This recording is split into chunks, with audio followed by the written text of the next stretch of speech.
변화는 새로운 정보를 만들어낼 수 없었습니다. 둘째, 변화가 기원을 설명할 수 있을까요? 변화는 기원을 설명하지 못합니다. 모든 생물은 유전 정보를 가지고 있습니다. 생물이 변화를 통해서 새로운 정보를 만들 수 있을까요?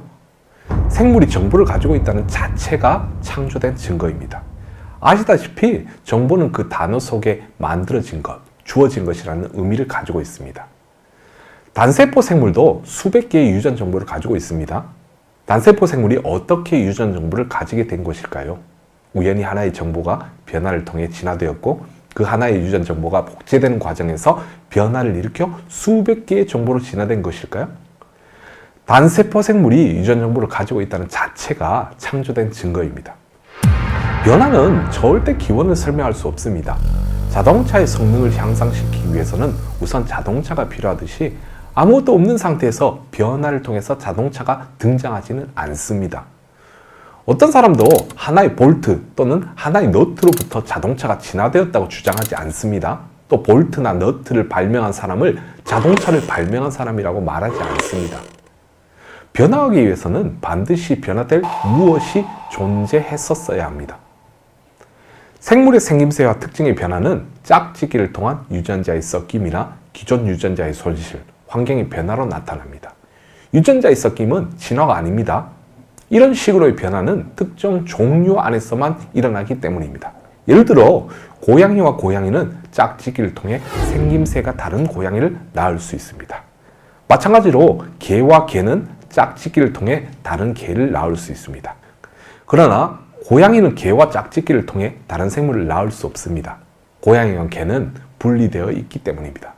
성경적으로 보면 고양이는 고양이 종류와 개 종류라는 각각의 종류 안에서의 변화는 가능하지만 고양이 종류를 넘어서는 변화나 개 종류를 넘어서는 변화는 가능하지 않으며 그런 변화는 관찰된 적도 없습니다. 사자와 호랑이가 짝짓기를 통해 라이거 또는 타이곤을 낳을 수 있는 것으로 보아 이들은 같은 종류로 추론할 수 있습니다. 그러나 사자는 얼룩말이나 기린과 짝짓기를 하지 않으며 새끼를 낳을 수도 없습니다. 그렇다면 사자와 얼룩말, 사자와 기린은 다른 종류입니다. 어떤 진화론자는 이들이 오랜 시간 동안 짝짓기를 할 수 없는 상태로 진화되었기 때문에 새끼를 낳을 수 없는 것이라고 하지만 이는 그저 진화를 전제한 추론에 불과합니다. 다른 종류로 간주되는 동물들 사이의 유전적 차이는 엄청나게 큽니다. 많은 사람들이 침팬지와 사람의 유전자가 99% 일치하는 것으로 알고 있습니다. 그렇기 때문에 사람이 침팬지 또는 침팬지와의 공통조상으로부터 진화된 존재라는 생각을 하게 됩니다. 하지만 이 정보는 잘못된 정보입니다. 최근의 연구에 따르면 침팬지와 사람 유전자는 약 84% 정도 일치합니다. 유전자가 16%나 다르다는 것은 큰 차이입니다. 이는 약 5천만 개의 염기쌍이 다르다는 말입니다.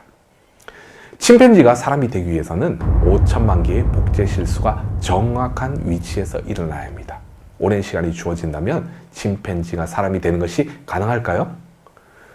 종류의 범위를 연구하는 창조과학자들은 종류의 범위를 생물에 따라 다르지만 현대 생물학에서 과 또는 목 수준으로 넓게 봅니다. 하나님은 생물을 종류대로 창조하셨고 노아의 방주에도 종류의 대표가 탔습니다.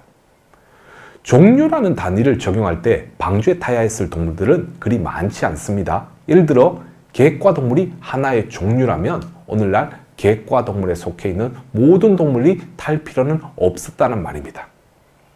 성경적인 해석은 그 많은 동물들이 어떻게 대홍수 때 방주에 탈 수 있었는지에 대한 의문을 말끔하게 해소해 줍니다. 사실 과학계에서도 종을 넘어서는 변화는 관찰된 적이 없습니다. 과학자들은 종 안에서의 변화를 소진화라 하고 종을 넘어서는 변화를 대진화라고 합니다. 1980년 10월 16일부터 19일까지 미국 시카고의 자연사 박물관에서 160명의 세계 정상급 진화론자들이 모여 대진화라는 주제로 회의를 가진 적이 있습니다. 이 회의에서 그들은 소진화가 일어난다고 해서 대진화가 일어난 것은 아니라고 결론을 지었습니다. 이 회의의 내용은 저명한 과학저널인 사이언스지에 실렸습니다. 진화론자들이 스스로 진화가 관찰된 사실이 아님을 고백하고 있는 것입니다. 오늘날 대다수의 과학자들은 진화론을 사실로 받아들입니다. 진화론에 관련된 저명한 학자들의 대단한 연구 결과들이 많습니다. 그럼에도 불구하고 제가 진화론을 부정할 수 있는 이유는 그것이 과학의 문제가 아니라 해석의 문제이기 때문입니다.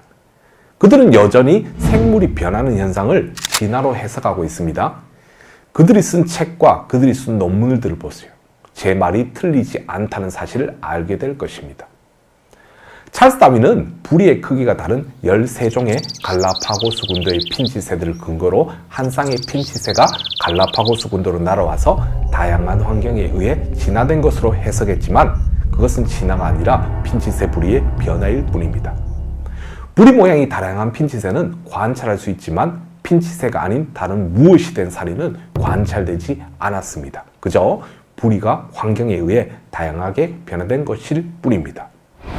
밀러가 초파리에 X선을 퍼부어 초파리를 진화시켰다고 했지만 우리가 관찰할 수 있는 것은 다양한 초파리들 뿐입니다. 리처드 랜스키는 박테리아를 수십 년 동안 번식시켜 박테리아를 진화시켰다고 했지만 그것 역시 다른 무엇이 아니라 다른 박테리아에 불과합니다. 그는 박테리아의 변화를 이야기하고 있을 뿐입니다. 코로나 바이러스도 진화된 것이 아니라 코로나 바이러스의 변이일 뿐입니다. 종류 안에서만 변합니다. 그리고 변화는 무한정 일어나는 것이 아니라 한계를 가지고 있습니다. 과학자들이 사탕무의 설탕 함유를 늘리려고 애를 쓴 적이 있습니다. 그러나 아무리 애를 써도 평균 17%까지만 증가하고 더 이상 증가하지 않습니다. 이것이 사탕무가 가진 설탕 함유율의 한계입니다. 진화론자인 하버드 대학의 에른스트 마이어 교수는 초파리를 선택적으로 교배시켜 초파리의 털을 늘리거나 줄이는 실험을 했습니다. 그런데 30세대가 넘어가자 대부분의 초파리가 불임이 되어 더는 털의 수를 늘리거나 줄일 수 없는 상태가 되어버렸습니다. 변화의 한계에 도달한 것입니다. 아무리 선택 교배를 시켜도 유전자를 조작하지 않고서는 검정색 튤립이나 파란색 장미를 만들 수 없습니다. 변화는 무한정 일어나는 것이 아니라 한계 안에서만 일어나는 것입니다. 이것은 진화를 부정합니다. 어떤 과학자도 진화의 과정을 명확하게 규명한 적이 없습니다. 실험 결과들이 많을 것 같지만 그들은 늘 최초의 생물이 물질들로부터 우연히 진화되었고 우연히 번식되었고 우연히 변이를 가진 개체가 나타났고 생존에 유리한 변이를 가진 개체가 그렇지 않은 개체에 비해 더 오래 생존하면서 더 많이 번식할 수 있었고 그 개체의 생존에 유리하게 작용했던 특성들이 다음 세대로 유전되었으며 새로운 개체군으로 진화되었고 이런 방식으로 오랜 시간 동안 다양한 생물로 진화된 것이라는 말만 되풀이할 뿐입니다. 이것은 과학이 아니라 하나의 시나리오입니다. 유신 진화론자들에게 묻고 싶습니다. 이런 소설 같은 과학적 추론 때문에 전능하신 하나님의 말씀을 부정하는 것이 바른 신앙입니까? 저는 아니라고 봅니다.